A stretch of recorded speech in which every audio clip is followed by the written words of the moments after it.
Hey lovelies, welcome back to my channel. Thank you for stopping by again, and if this is your first time on this channel, you're absolutely welcome. Don't forget to like, subscribe and turn on the notification bell so you don't miss any of my content. And in today's tutorial, I'm going to show you how to make this stylish two-piece top and trouser, but we'll focus majorly on the top, and I'll show you how I also made the trouser briefly. And if this sounds like something you would love to learn, please watch till the end, and without further ado, let's get started.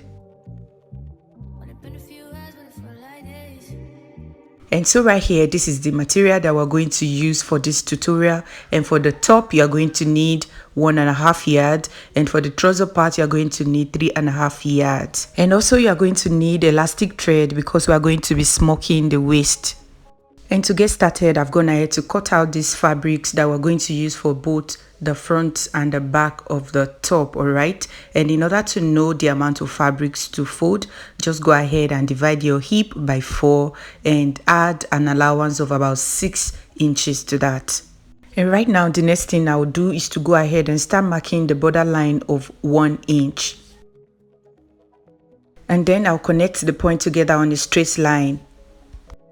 And having done that, I'll place my tape measure on the start line, and I'm going to indicate the top length. And for this tutorial, I'll be using 23 inches as the top length, and I'll just go ahead and mark a straight line across like so. All right, and what is left down here is 2 inches. All right, and of these 2 inches, 1 inch is for folding allowance, and the rest of the 1 inch is because we are smocking the waist. All right, because of the elastic at the waist, the top might jump a little bit, so that's why we have that 1 inch there. Okay, and up next, I'll come to the shoulder line here, and I'm just going to go ahead and indicate the shoulder measurement divided by 2. It is 7 in this case, and I just indicated right here.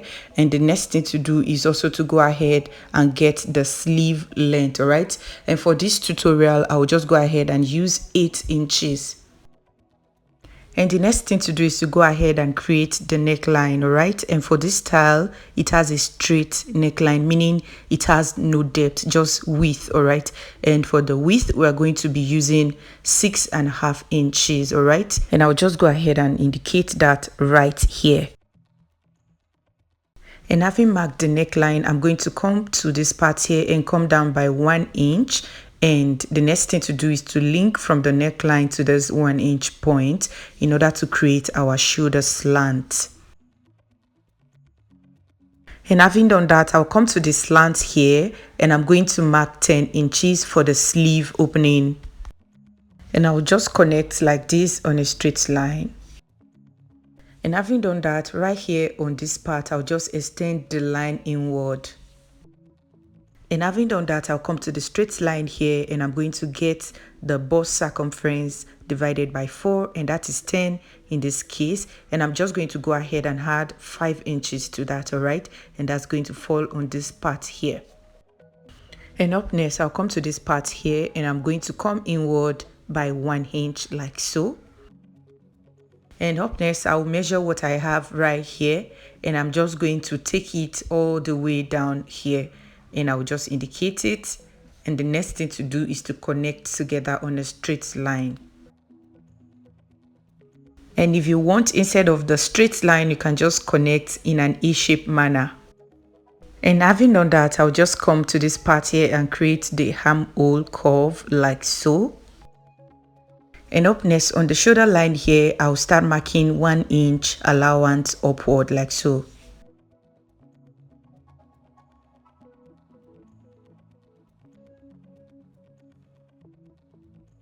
And then I'll go ahead and connect the point together.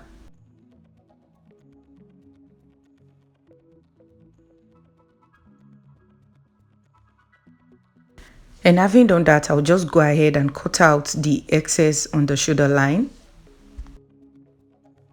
And having done that, I'll place my tape measure on the shoulder line like so, and I'll come down to the under bust. I'll add half an inch. My under bust is 14, and I'll add half an inch to make it 14.5, and I'll mark a straight line across the point like so.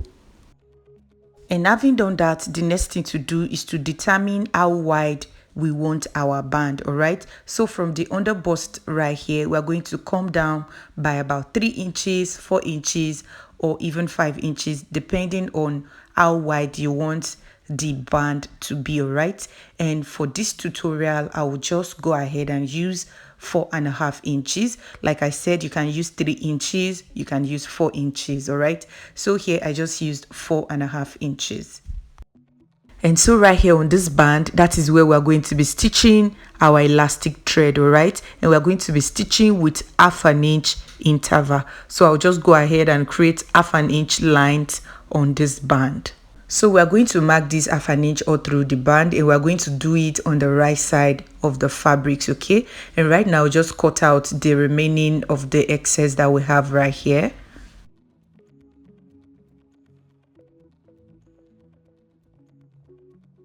And also guys, right here on the neckline that we indicated earlier on, I'm going to go ahead and create a cut around there about 1/2 inch, so that we know where the neckline is later on. And having done that, I'll go ahead and separate both the front piece and the back piece. All right, and the next thing I'll do is to go ahead and extend these lines. All right, then I'll take it to the sewing machine and stitch on it using the elastic thread. If you don't know how to do this, I will link a video down in the description box to show you how to go about it. And right here guys, that's exactly what I've done. I've gone ahead to stitch the elastic thread on the band, and this is what both piece looks like right now. Okay, and the next thing to do is to go ahead and align right side facing right side, and we are going to go ahead and stitch the shoulder. Right from where the neckline ended, we are going to go ahead and stitch using the 1 inch allowance that were left on the shoulder. Okay, and right here guys, that's exactly what I've gone ahead to join the shoulders together, right? And the next thing to do is to go ahead and finish the neckline. Right, so you can go ahead and serge the raw edges, and having done that, we're going to go ahead and get our hemming gum, and we're going to place it like so. Then we're going to iron it, and we're going to repeat the same process on both sides of the neckline. And after we must have done that, we're going to go ahead and open up the sleeve part like so. All right, and we are going to go ahead and fold it, then stitch it. And having done that, I'm going to go ahead and align both the front and the back together, and we're going to stitch the sides, then we're going to stitch the hem of the top. And right here guys, that's exactly what I have done. I've gone ahead to finish the neckline. As you can see, I inserted hemming gum and I iron it. All right, and the neckline is looking so neat. All right, and having done that, I also went ahead to finish the sleeve part. As you can see right here, also I've gone ahead to stitch the side and finish the hemline, and our top is looking beautiful and ready. And so guys, for the trouser part, I went ahead to use the same pattern that I used in this video for the trouser. Right, so just go ahead and watch that video. I'll also drop the link in the description box below. I made some little modification to it, and I will explain it. On that previous video, it has a zip, but this particular one comes with an elastic band. All right, so instead of making the waist fitted, I went ahead to just use the same measurement on the hip for the waistline. All right, and as you can see right here, when adding allowance for sewing, instead of the 1 inch allowance that I took all the way down, when I got to the waistline, I added 2 inches, meaning that I added extra allowance to the waist. All right, because we are going to be adding an elastic band. All right, and also for the fullness of the trouser, I went ahead to spread it using 8 inches. You can go ahead and use 5 inches if you don't want it as full as the one I have in this video. All right, so that is how I went about creating the trouser. Thank you so much for watching till the end. Please give this video a thumbs up if you find it helpful, and I will see you in my next tutorial.